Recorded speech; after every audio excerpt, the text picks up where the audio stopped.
It's a Teen Talk Skating podcast where I embarrass myself.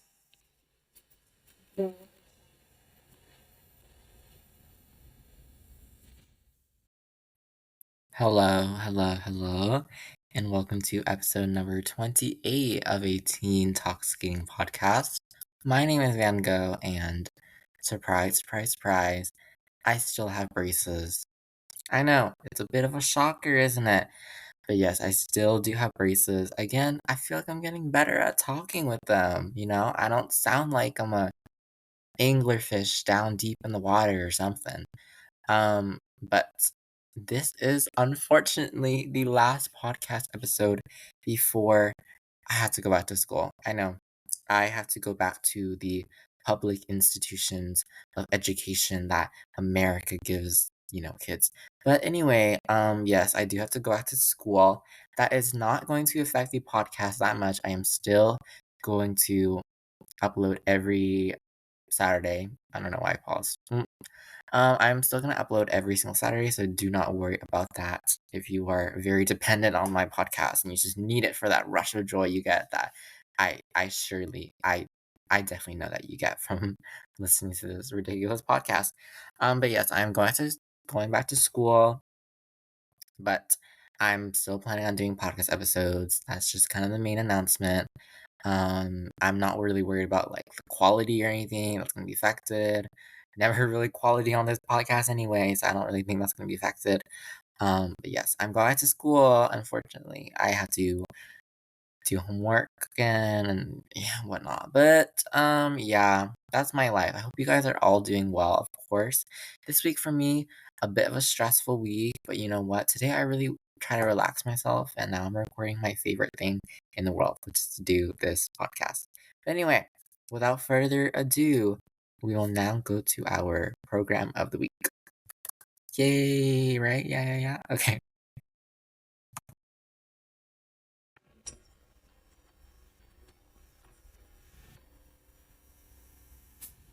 Program of the week. Okay, our program of the week is a very, very fun program. I, sometimes I'm just a little tired of all this serious drama, Moulin Rouge, Carmen, let's all cry together program. Sometimes I want to smile. I know it's hard to tell that from the way I am and whatnot. Sometimes I want to smile, okay? And this is actually a junior program. I love watching juniors so much. That is something I will discuss later in this episode. But the junior program we're discussing is Edward Appleby from Great Britain. His short program at Junior Worlds 2024, this um, recent Junior Worlds. It is a disco themed program. I never write down the music. So let's search that up real quick. Please. Okay, so the music is Wikipedia. The music is You Should Be Dancing by the Bee Gees. The Bee Gees? The Bee Gees? Yes. And Disco Inferno, the Glee cast version of it. So, it is a very disco forward program, and I enjoy this so much because I think if a skater is doing a style that is very, it's very expressive, it's so iconic, like disco, they have to give their full commitment to the disco theme. They have to give their whole persona to the disco theme. And I really do feel that Edward Appleby really does that so well in this program. So, let's talk about it. So again, even from the get-go, this is a disco program. He has those disco fingers going. It is such a he's just so expressive in this program. I followed him. That's weird. Don't say that, Van Gogh. Oh my god. I've seen a lot of his skating over the years. Ted Barton mentions that too, and I feel like this is just his best program. And if Ted Barton likes it, of course I like it. Okay, because we all love Ted Barton. Um, but again, he just gets the crowd going. It's a small crowd, whatever. But even with that small crowd, he gets that crowd going and like, up, and they're clapping and they're cheering right from the first 10 seconds of the program. Which I think if you're doing that as a skater, when you're intentionally making that fun program and they're already clapping within 10 seconds, you're doing something right. Um, his jumps are very when he hits his jumps, they are very satisfying to watch. They have this nice air about them. They have this nice landing edge about them. He even does a rip on the triplets at the very end of the program. Very beautiful. And then, the other choreographic moments, the kind of backward steps, the fingers, the hands, the use of the face. He looks like he's having fun, and that's exactly what you want to see in a skater. This is not work for me. This is play, This is very fun. In the beginning, in the step sequence, he does this like cool knee slide move. His steps are super cool. He kind of gets closer, not up close, but he gets closer to the judges once, and he kind of gets in this fun look. The very end of the program, in his ending pose, he's kind of in this like squat kneel position with one foot like really out, the other foot is like crouched down, and I really do enjoy this disco program from Edward Appleby.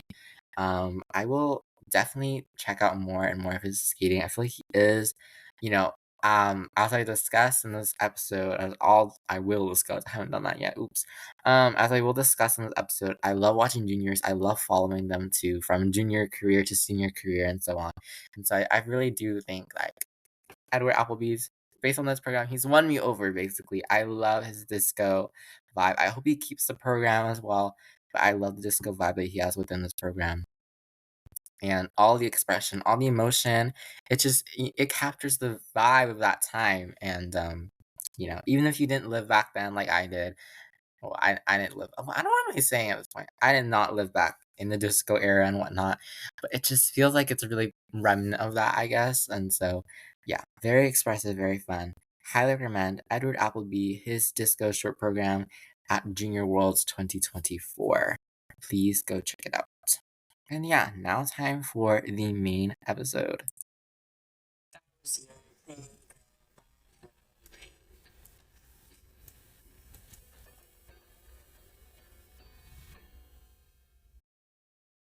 Okay, everybody. So the season is starting. Well, it has started.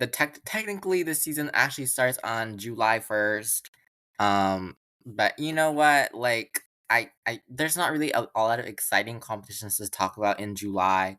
The ice ain't icing in July, obviously. So there aren't a lot. There are some like notable skaters here and there, but it really isn't a lot to constitute like a whole episode or a whole review of a competition. So, in August is really, in my opinion, in August is the month where the skating season really starts. We start seeing a lot more of the top level skaters. Maybe they'll do like a night, they'll do like a ice show, and they'll show their new programs. Or obviously the junior season is really starting in August. And so I am literally so excited. I don't think I've ever been so excited for the skating season to start, because there just feel like there's something in the air for the 2024-2025 season. It is the pre-Olympic season. I always feel that the pre-Olympic season is so electric and so fun. Um, Obviously, we didn't really get the last time we didn't really get a pre-Olympic season. 2020 to 2021 was a bit Miss Coronavirus was not having it. Um, so we didn't really get that pre-Olympic season and all the excitement that come with it. But this year we are gonna get that pre-Olympic season, and I'm just so excited for what is gonna happen. All the skaters, all the competitions, all the surprises that have to come with the sport. I'm so excited to see so many skaters, and I feel like this is the first time in a while that I've been like, oh my gosh, like I love everyone, and I don't know, it just feels so great. So I really do think that because this is the start of the main season, I guess, I am I was thinking of doing kind of a guide, or a general overview for all the types of figure skating competitions that are out there. Obviously because, you hear terms like Grand Prix, you hear terms like Challenger Series, Championships, Euros, 4cc, Worlds, etc. What is that? What is that? Who competing at this competition, who's competing at this competition, etc. And I definitely do think it can be kind of complicated. You know, Figure skating inherently is not a sport that is more of a team sport. You don't just do like USA versus Canada, or you don't just do like the sports. I don't basketball. You don't do like the Golden State Warriors versus another basketball team. You don't really do that, and so it isn't really regular, I guess. So there are tons of competitions out there. Um, in figure skating that are they're all different levels. They all give different um ISU world ranking points, and they all have different skaters competing, etc. Though I do want to put a huge disclaimer for this episode that I am only doing international competitions. This is pretty important. Only international competitions, in the sense that at the competitions I am going to be discussing, there are skiers from around the world, generally from around the world, competing at these competitions. Not just skaters from the US, for example, or it's just skaters from Japan, or it's just skaters from Canada, because each country has their own domestic competition, meaning it's just their country. And they all have very different systems how they rank skaters, select them for competitions, etc. And it is a bit complicated to mix in with all the international stuff. So for this episode, for the sake of simplicity, for the sake of not being confusing, because we all know I'm already that confusing, I'm only going to be doing international competitions. So any competition where it is multiple skaters from multiple countries competing. But of course, I would love to do another episode on federations and their own competitions and whatnot. I have been thinking of doing that for a while, discussing like what federations are out there, who's the major countries in figure skating. But yeah, today is going to be a focus on international competitions in figure skating. So, another kind of disclaimer, for this episode, again, I know all my disclaimers. I'm only doing the junior and senior levels in this episode because they are the ones that the ISU, I guess, tracks more often. It is more world ranking, more skaters talk about, more fans talk about the junior and senior ranks. There are other levels below that: novice, intermediate, juvenile, etc., that are below the junior and senior ranks, but I'm only going to be talking about junior and senior because those are the ones that ISU really tracks, ISU um, makes competitions for. Those are the major levels. So in this episode, I'll be going over competitions in rank of their prestige or the ISU world standings, point values, etc. And I will definitely explain more in this as we go on. But first, we are going to be starting with the juniors. Now, you might think, oh, the juniors, isn't that kind of boring? It's just like really young kids, aren't they? Like they don't, they're not the adults who have all the power and everything. But I have to disagree, honestly, because I really do highly recommend watching junior competitions if you're interested in them. I really do think that it is so cool to see skaters from where they're younger, and as they progress they develop in terms of their skating. They get more jumps, they get more artistry, they get more skating skills, and they progress from being a junior to a senior, and it's so cool to follow that. For instance, we watched as the community, I guess. I watched Isabel Levito as a junior in the 2021-2022 season, and I really do feel like she's developed a lot as a skater, technically and artistically as well. I feel like she's a lot more refined. And then, this last season, she just became the world silver medalist. And each skater is different. You might see skaters who, come from juniors and they do super well on seniors immediately, or you might see some skaters who maybe do struggle a bit more with that transition. But in all, I think you get this whole complete story of the juniors and how they develop. And it's so cool to be able to look back and say, oh my gosh, like that's Nathan Chen when he was like, 15, or oh, look at, Jason Brown when he was in, 10 years ago. And you can compare, you can see how they've grown. And it's great to see skaters from both big federations like the US, like Canada, like Japan, like South Korea, etc. And there's also smaller ones as well. We've had skaters from smaller countries, smaller figure skating countries like Vietnam and, Brazil and, you know, Portugal. And there's tons of skaters out there who don't come from these big countries in figure skating. They come from smaller ones, and they have so many interesting stories um, as well that come with them. So fun to see skaters who, don't come from the biggest countries, but they just still love to skate. And that's the most important thing about this sport. Um, and again, a lot of competitions that are at the junior level are often free to watch. They don't require, a subscription to anything or you need to purchase anything like you do for a lot of senior competitions.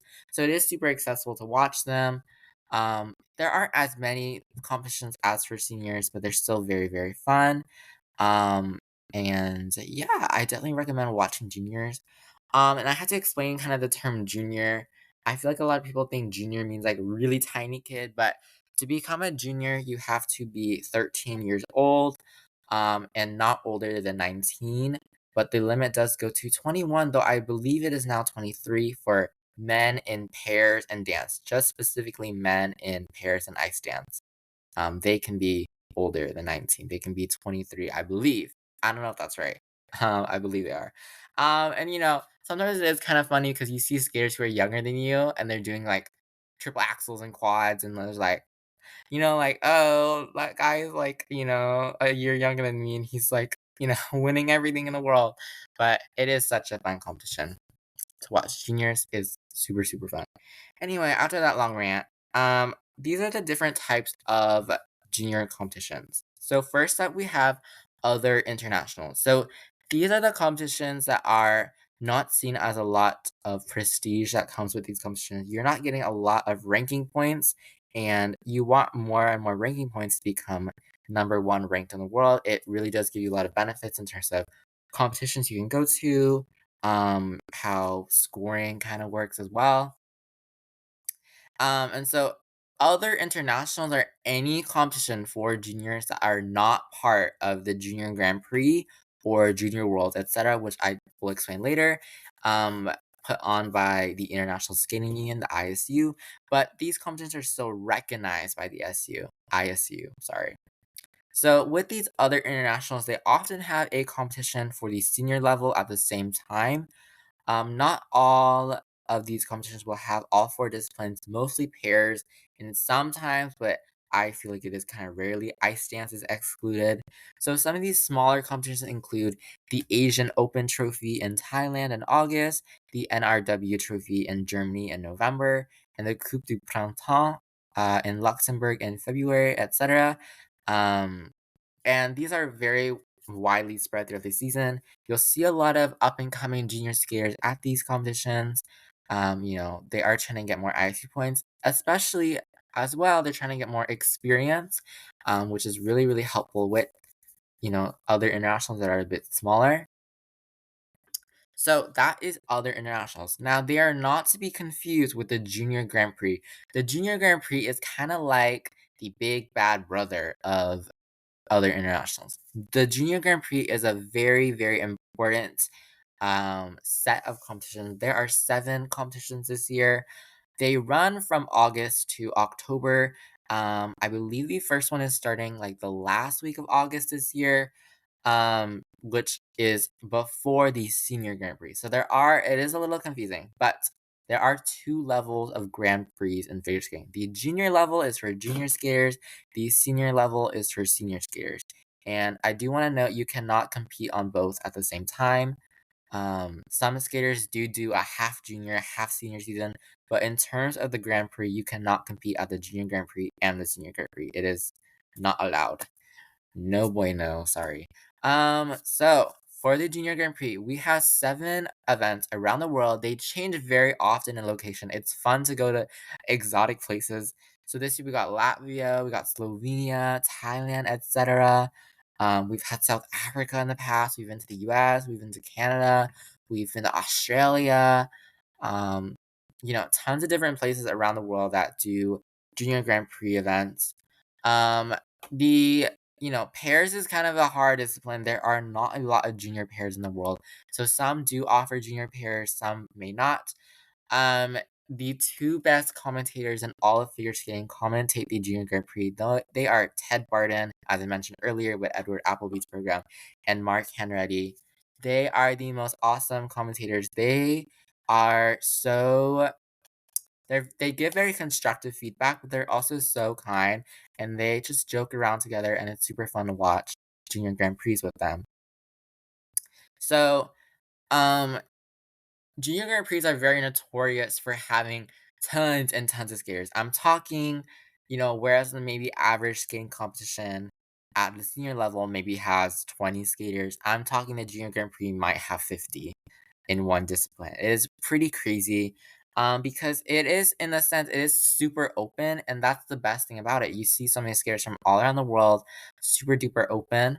Um, Now, the host federation, so let's say the host federation, Latvia, for instance, Latvia, because they are hosting the event, they get 3 entries in each discipline guaranteed if they choose to use them, because they can have 3 entries for men, 3 entries for women, 3 entries for pairs, 3 entries for dance if they use them.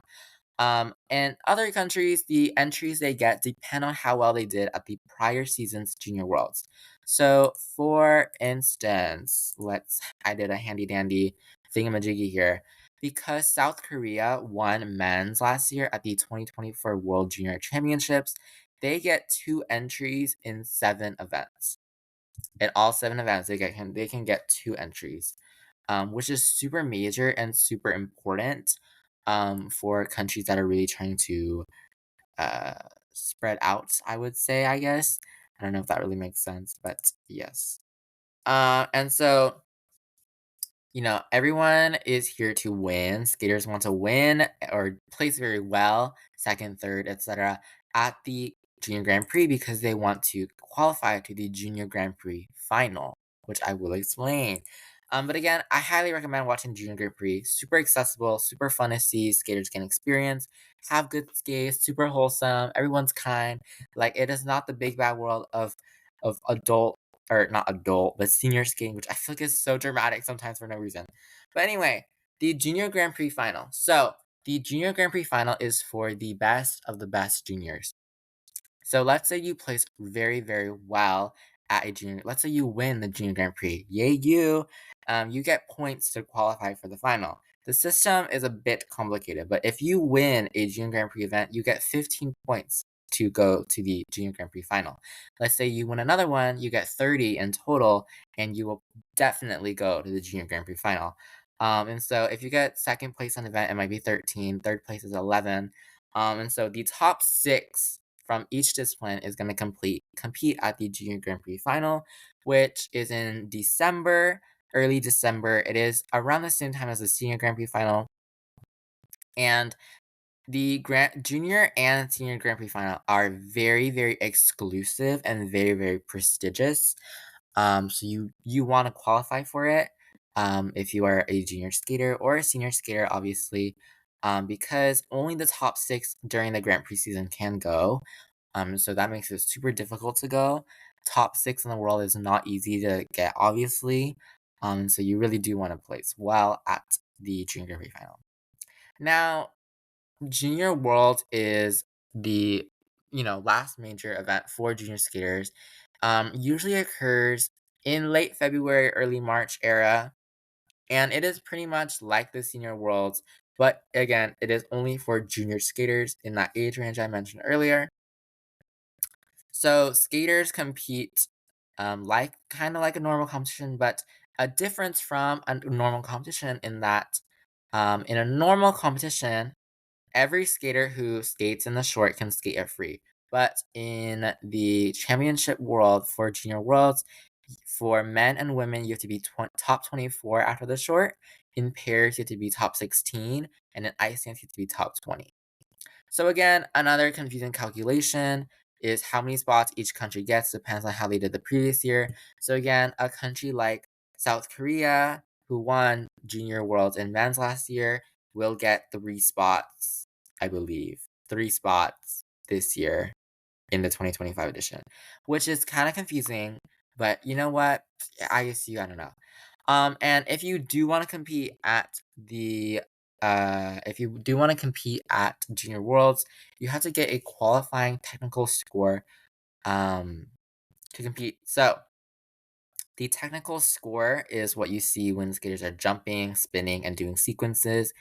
And so that gets added up between the short and the free.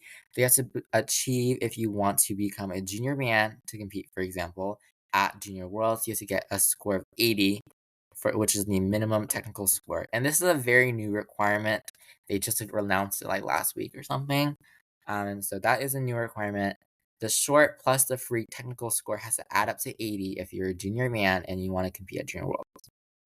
Now, there are two weird competitions for juniors that do not happen every year, but they do happen often enough that they are important. One of them is the European Youth Olympic Festival. This is a very, not strange, it's a bit of an outlier in figure skating. So it is considered the Olympics for specifically European junior skaters. So only junior skaters from Europe can compete at the European Youth Olympic Festival, and only for men and women singles, not pairs, not ice dance. So each country only can send one skater, and it's kind of a fun little extra competition to watch. It happens every 2 years. I believe the next one is happening 2025. It's not really that. I mean, it is important, but I wouldn't say it's like the most major thing ever. The Winter Youth Olympics, though, is very important. This is the equivalent to the Olympics, which are a huge event, but for juniors. Again, like the Olympics, they only happen every 4 years, but they happen in every even year. That is not a senior Winter Olympics year, because the next senior Olympics will be in 2026. The previous one was in 2022. The Youth Olympics happens in the middle, which was 2024, and it already did happen back in January. So again, there's all 4 disciplines here. There's a team event as well, and the spots are determined by World Junior results the previous year and the Junior Grand Prix results in the same season if you want to compete. And it is the Winter Youth Olympics. I wouldn't say they're like hyped up as much as the Senior Olympics, but they are pretty cool because again, it is only happening every 4 years. And it's fun to see skaters do that too. So I do highly recommend watching not seniors, juniors. I mean, I recommend watching seniors too, but I do recommend watching juniors for like wholesomeness. Okay, like you can't not smile while watching juniors. Sometimes there's just too much drama and like awful stuff happening in seniors, and you just want to watch juniors. And I'm one of those people. Yeah, but yeah, the junior level, check it out if you're interested. The senior level, however, is like the big bad brother, as I said, because the senior level is the highest level of competition you can compete at. There is no, advanced above the senior category. The seniors are the celebrities, the fans, not the fans, the celebrities, the top big bad skaters. I should stop saying like big bad. They're more like the top. They're all very kind most of the time. The top skaters are the seniors. And it is pretty much the only thing shown on TV that you'll see in figure skating is senior competitions. It very rarely will you see junior. I've personally never seen juniors on TV before. So it is pretty much only seniors you're gonna see on TV. Let's go over all of them. So the age differences are a little bit confusing because they introduced a law that changed the age rule. So if you want to compete as a senior, you have to be 17 for this season. But for the next season, you do have to be 18 because of this age change rule that they introduced. Um, that being said, unlike juniors, there is no age limit. They don't ever tell you to stop skating. That'd be weird. So as long as you're 17 for this season or above, you can keep on skating. And for the next season, as long as you're 18 and above, you can keep on skating. So, it's great. People often go into their 30s. We have Deanna Salado Dudek from Canada, who is 43, I believe, and she's skating in pairs. She's a world champion in pairs. Amazing story from her. And yeah, there is no limit. There is no limit to skating. It is pretty much like if you want to retire or you get too injured, etc. So, some of the competitions are like junior competitions, some of them are different. So I do want to discuss them today. For example, the one that is similar. So other internationals, right? They did exist in the junior competition and they do exist for seniors as well. And you may or may not hear the term senior B competition for other internationals. In the terms of senior B means that they aren't senior A competitions, they aren't the best competitions, but they still are important competitions. So they count for world ranking, but they do not count for season's best or personal best at all. That is something to keep in mind. If you set a new world record at a other international, it will not count.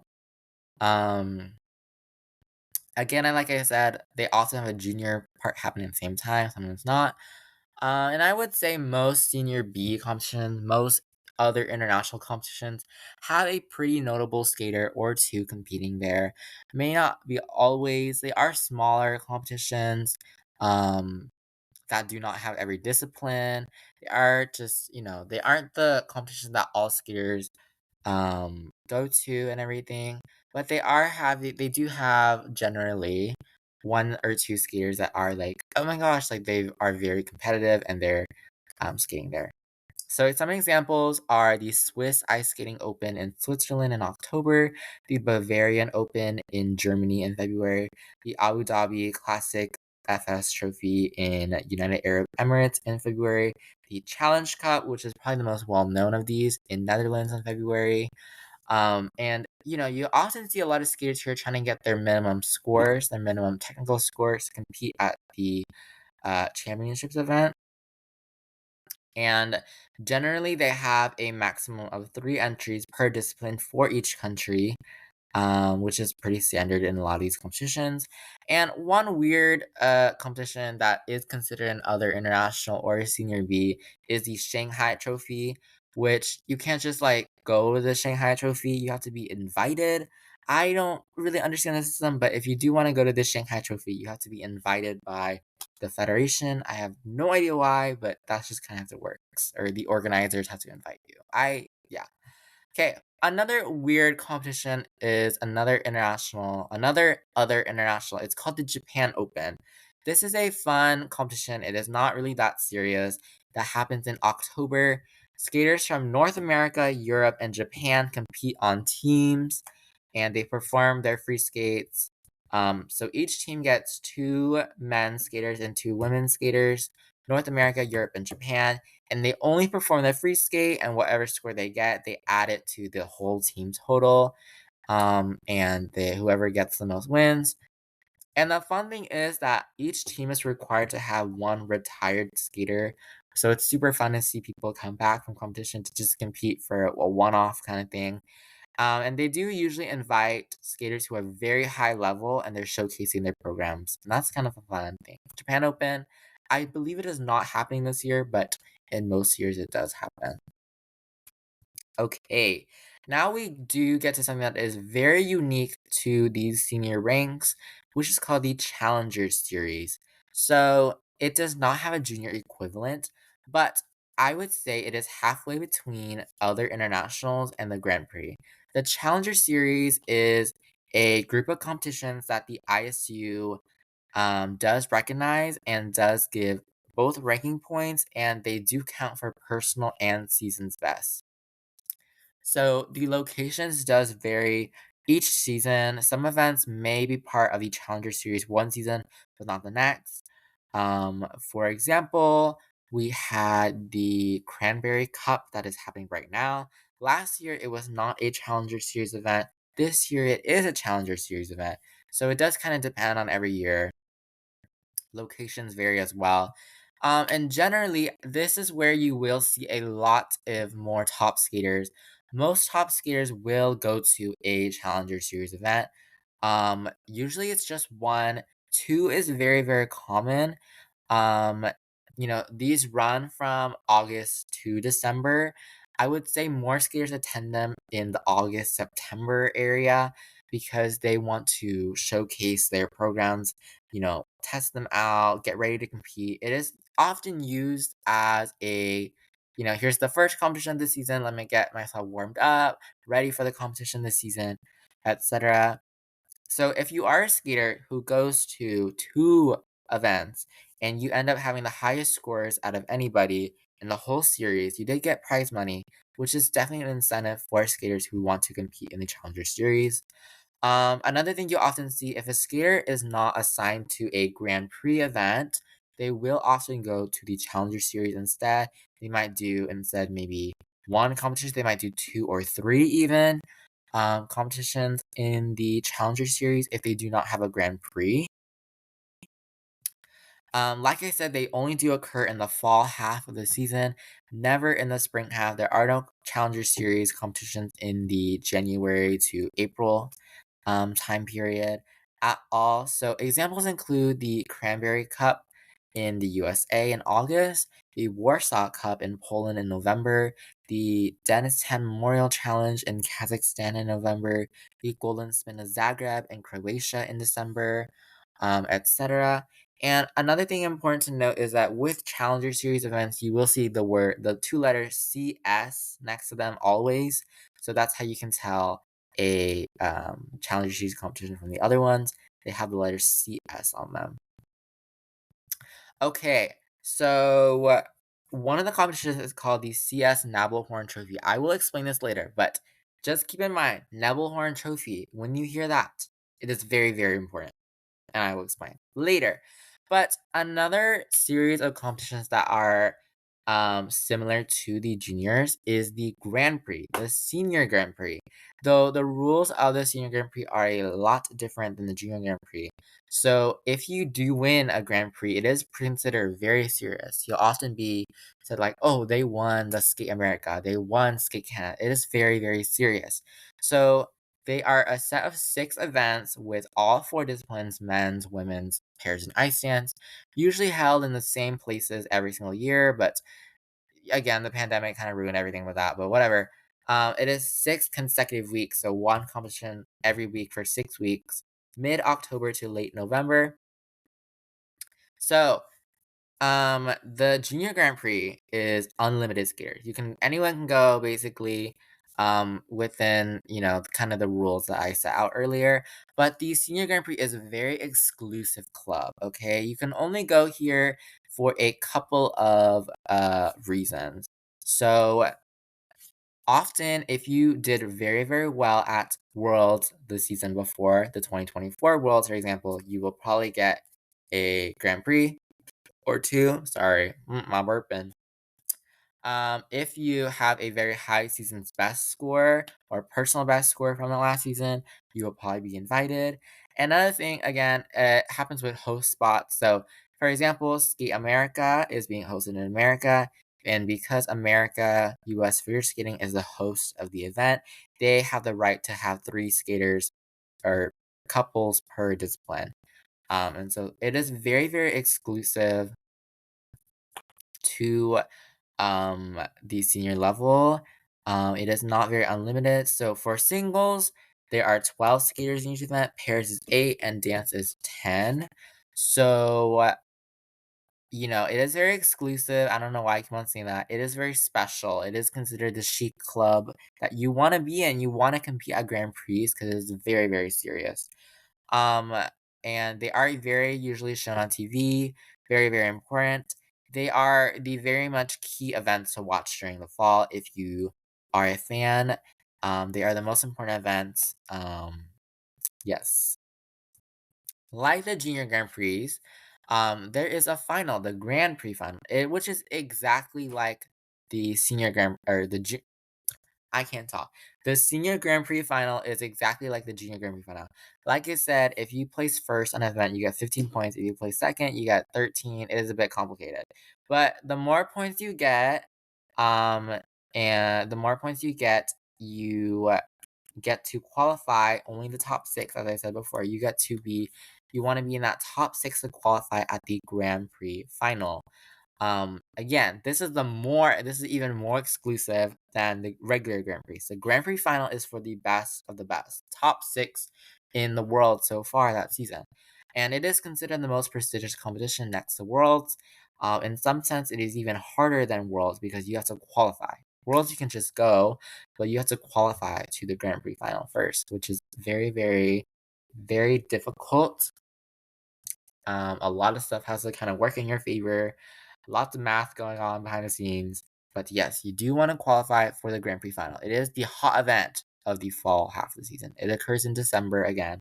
This year, I think it is in France this year, which would be very, very nice. Okay. So all that I said about the juniors, not the juniors, oh my god, the seniors before this is the senior half of the What am I saying? The fall half of the season, August to December. But as we turn the clock and hit the new year, there's new events, new types of events, less competitions, I have to say, but new events.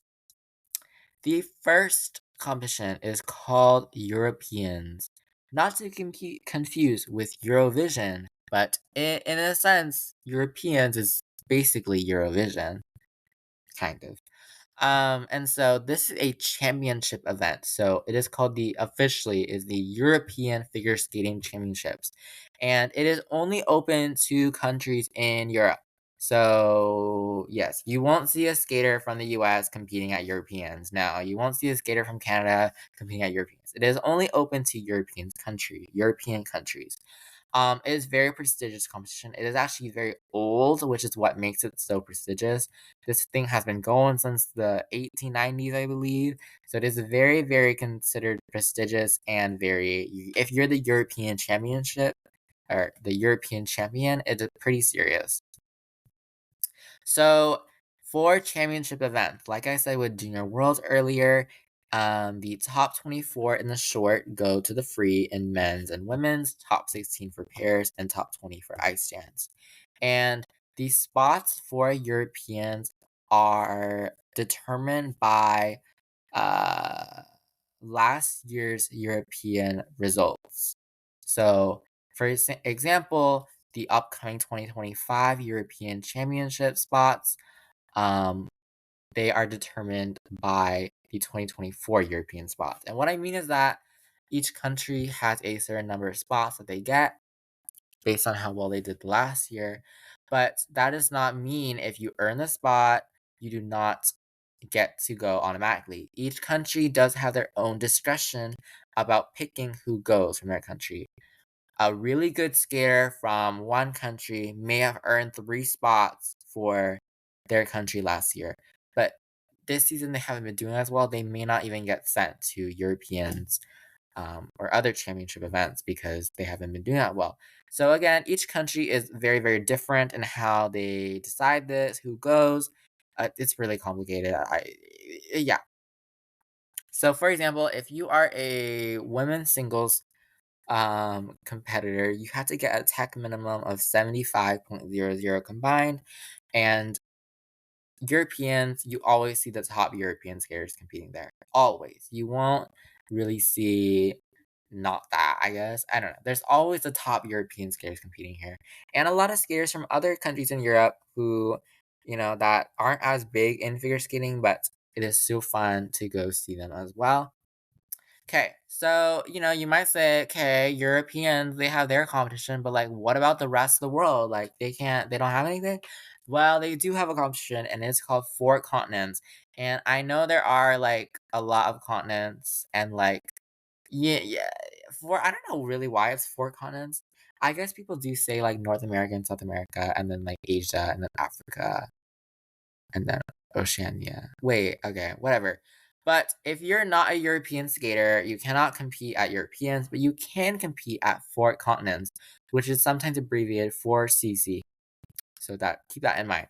So it is always held in a country outside of Europe in early February. In an Olympic year, it is mid-January. It is usually held in a country outside Europe. One time we did host it in Estonia because of it was a long story. I'm just saying. Now, unlike Europeans, you do not have to earn spots at the last year's four continents. All countries get up to 3 entries in all events. And this is just to make it very, very fun, in my opinion. Not fun. There is obviously a reason they do this. It's a kind of a long story. But outside of Europe, there are not a ton of countries that are competing in figure skating. The US, yes, Canada, um, Japan, South Korea, China, yes. But there are like smaller countries out there that have tons of skaters as well, and it's so fun to watch four continents. You see a lot of skaters from Mexico and from Brazil and from South Africa and from Australia, New Zealand. You don't consider those skating countries, I guess, but it's so fun to watch them. So it is the same technical minimum as singles. Again, countries get to pick who goes. And I do have to say the main difference between four continents and Europeans, because four continents tends to happen a bit closer to Worlds, and because it is a newer-ish competition, it is not considered super prestigious or like a the best competition, I guess I would say. So sometimes countries, especially countries like Japan, often this happens. They don't send their best skaters there, but you do see a lot of high level skaters too. It's just that the competition is a little closer to World in March, and a lot of countries, they don't want a lot of their skaters competing at 1 month every competition, like every month or every week or anything. So yeah, you don't see the top skaters always, but you do see the top skaters, but not like the top. I don't know. I'm just talking now. Okay, Worlds. The World Figure Skating Championships are the biggest event of the season, unless it's the Olympic season, which it is not. Super important to win Worlds. If you win Worlds, you are world champion in your sport. That's crazy stuff. Um, like gosh, like whoa, you're world champion. And it does give the most ICU points out of any event. Like the European, spots are determined by last year World's results. So, for example, USA won Worlds in men's this year. This year they will get a 3 spots because they won and they did really, really well and everything. So again, countries have their own discretion in terms of who to send. It does also have, like Europeans and 4 continents, they have the 24 for singles, 16 for pairs, and 20 for ICM's short program to slash rhythm dance to qualify for the free skate slash free dance system. Getting a good result here, you do not even have to win Worlds, I feel like, to even be seen as like very, very good. If you can get like a top 10 result, top 10 in the World Championships, it's major for any skater. Major. And it sets you up very, very well for the next season, the following season. Because it's going to show the world, hey, I'm going to get 2 Grand Prix spots. I'm going to become, higher, raise my world standing. The judges see you as a more reputable skater. The fans get to know you better. It is very considered very good. If you can get top 10 at Worlds, very, very good. Basically, you want to go to Worlds and you want to do well at Worlds. You don't want to not go to Worlds, and you also don't want to go to Worlds and not do so well and not place that well. Because placement at Worlds is, I have to say, more important even than placement at the Olympics, which is crazy. But placement at Worlds is super important. And it is a very important competition for season before the Olympics too. Okay. Okay, another weird event that's very, very strange is called the World Team Trophy. It is a team competition that happens every odd year in Japan in April after Worlds in March. Um, it is a fun country-based competition that serves as the final thing before we say goodbye. So the top 6 countries in the world, based on their cumulative world standing and their skaters and everything, get to compete. Each country will get 2 men's single skaters, 2 women's single skaters, 1 pair couple, and 1 dance couple. And so it is a bit confusing because it is very different, but if you are first in the short program, you earn your team 12 points, if you're a single skater. If you're first in the free skate, you earn another 12 points for your team. It is separate. It is not like the short and the free go together. No, the short is separate from the free in the competition, and each thing converts to a certain number of points based on your placement in the segment, and you add up the points, and usually you see who wins. Well, yeah, you do. Wait, I don't know. So yeah, World Team Trophy only happens every odd year, so it will happen in 2025, in this next season, which is fun. Okay, now we have the weird competitions. Not the weird competitions, but like the ones that don't happen every time. One of them is called the Winter University Games. So think of this as the Olympics for university students. So this is a bit of a strange concept, but I will do my best to explain. Um, so again, this is only open to university students. You have to be able to be, you have to go, it's student athletes basically. And it only happens every 2 years in January/February, usually in pretty much any country. The last one happened in Lake Placid in New York. The one before that was in gosh, where was it? Wait, I actually can't remember. Anyway, the scarce you see depends on who is in university. You know, there's always men's and there's always women's. There can be ice dance, there can be pairs. There's even been synchronized skating, which is a whole different discipline. And it's just another fun competition. It isn't considered like the biggest competition, but Winter University Games, or as it used to be called the Winter Universiade, um, is a pretty fun competition. Not gonna lie, it's really fun to watch. And It's like the Olympics for student athletes, which is super fun. But again, the student athletes you see are high level, top level skiers that you'll see in other competitions as well. And yeah. And of course, I think it is very appropriate to end off with the most major event in all of figure skating, like how it is in many other sports, the Winter Olympic Games. If you win the Winter Olympics in figure skating, you are pretty much in the Hall of Fame forever. People will remember your name forever, most of the time. And so being an Olympic champion is obviously super duper duper duper major. And of course, with all the Olympics, they only occur every 4 years. The next one for us, for figure skating fans, will be in 2026.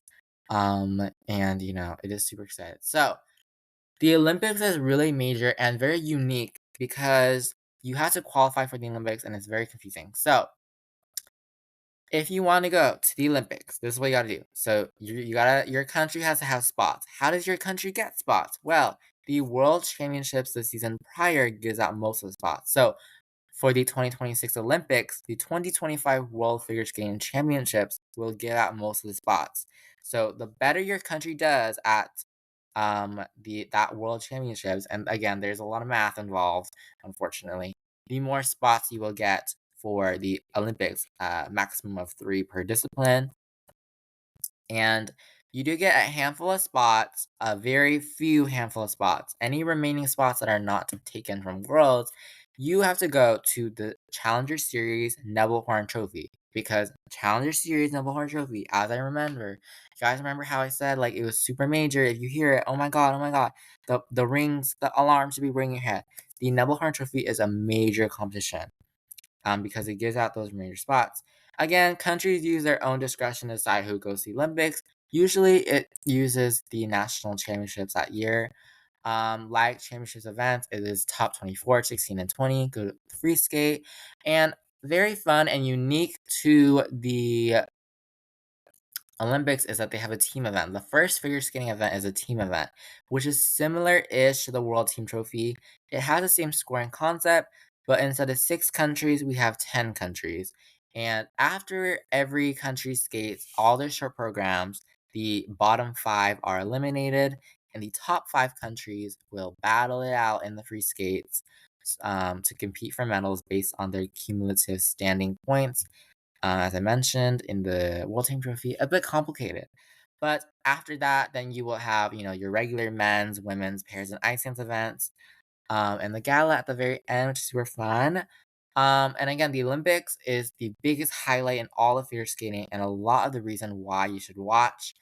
You don't want to just it is fine, but I don't know. I find it so interesting to follow skaters throughout the entire 4 years and see themselves build themselves up for the next Olympics and see their Olympic dreams come true and everything that they work towards. And it's super fun to watch that progression grow.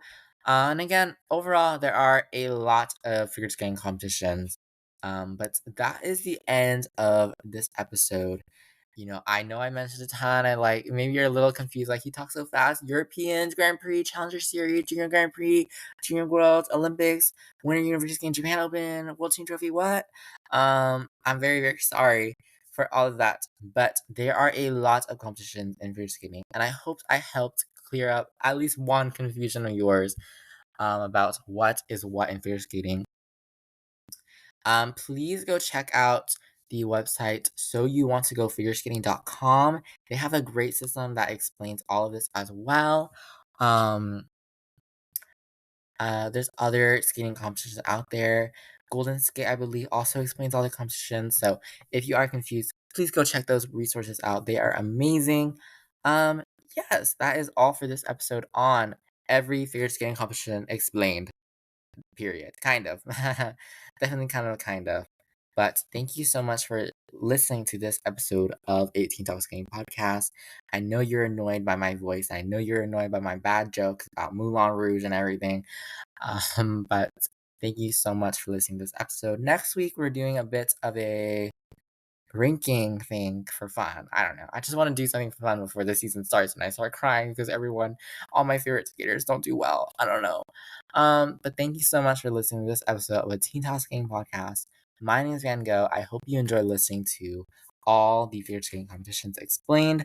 And yes, bye bye. See you next time. Wait, what? Okay. Bye bye.